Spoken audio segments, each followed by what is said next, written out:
Weaver Hills over there, just in the background. Just in the middle of nowhere, aren't we? Because the Turnip Valley Railway actually comes up to almost here. In that direction, the trains come along the track up along that way, because this road up here takes you to Leek. So just below this hill, where this set of hill here, you've got the Turnip Valley Railway below, so you can get to Frogall, where we went the other week on the train, on the series. So the Turnip Valley Railway runs along the back of this hill, and obviously comes up down there, a couple of miles down there. I looked on the map, and it's where the railway ends at Ipstons. It's very close to where we are here, so you can see it from this road. So if you were driving to Leek on a Wednesday or a Sunday, you would probably see the steam train at some point in the morning or the afternoon, so you get a rough idea where it ends. We're going to be returning there next week, so as to go and visit that pub at Consell, the Black Lion, and also to explore the station as well. So that's series next week. A week tomorrow, Turnip Valley Railway. I will try and get back to the Who Zoo probably in October, as I've said on other videos. But of course I've got pre-cruise videos coming up. Foxfield is tomorrow, so that's another steam train again tomorrow. We're going on 2 of them, on the 2 o'clock and the 3:30 trains.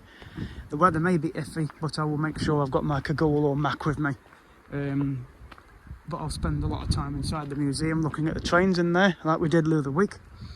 But do some extended footage and some more episodes. I think I only did 7 episodes when I went 2 weeks ago, so I'm going to do slightly more this time, and just enjoy the journey. So we'll get off at Dillorme like we did before, have 10 minutes, the train will switch over, then it goes back to Foxfield. So that's what we'll be doing. So that's tomorrow's series, Foxfield Railway. But I'll do another update later on. So I'm just round the back of the Arctic Fox enclosure again, and we've got the zebra, and of course the baby one is now fully active. You can see, zoom in a minute, I'll show you the baby one.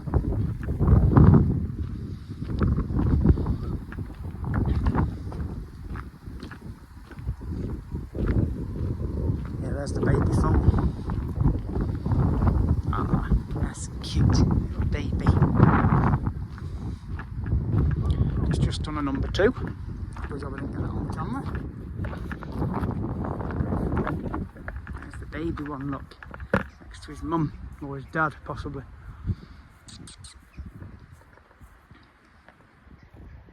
There's the baby one, look there.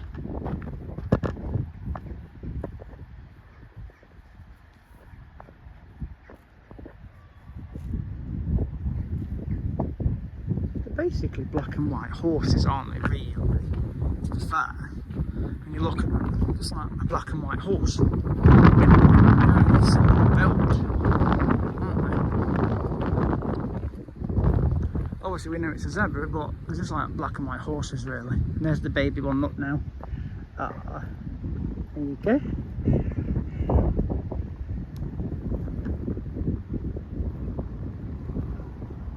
Settled in very well, and here comes one of the parents here, look.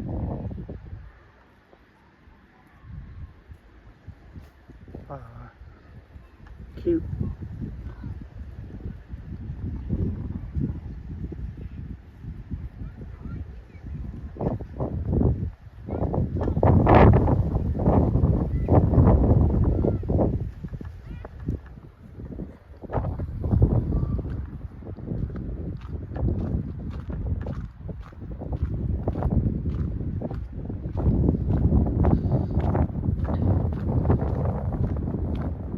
Zebras can live up to 35 years old. Well, I've overtaken that. So I'm older than a zebra. A zebra can run up to 40 miles an hour. Which, in a car, yeah, you can imagine if you're doing 40 miles an hour in a car, that's how fast a zebra can run. I'll have a walk down the wildlife walk, back towards the red pandas and the otters.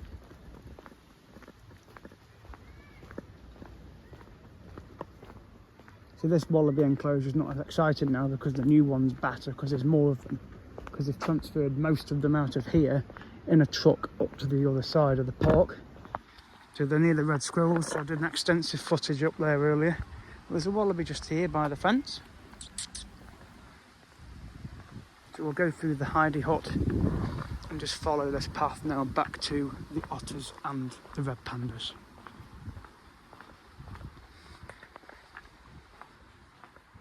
Because you never know what insects you might see as well, you see.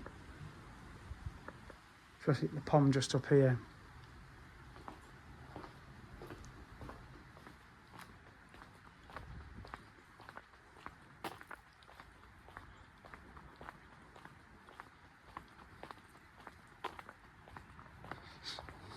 Tiny ravers. Must be a silent disco or something. So you get to the penguins. Pleasant little walk. You never know what you might see. You've got a load of ducks on the pond here.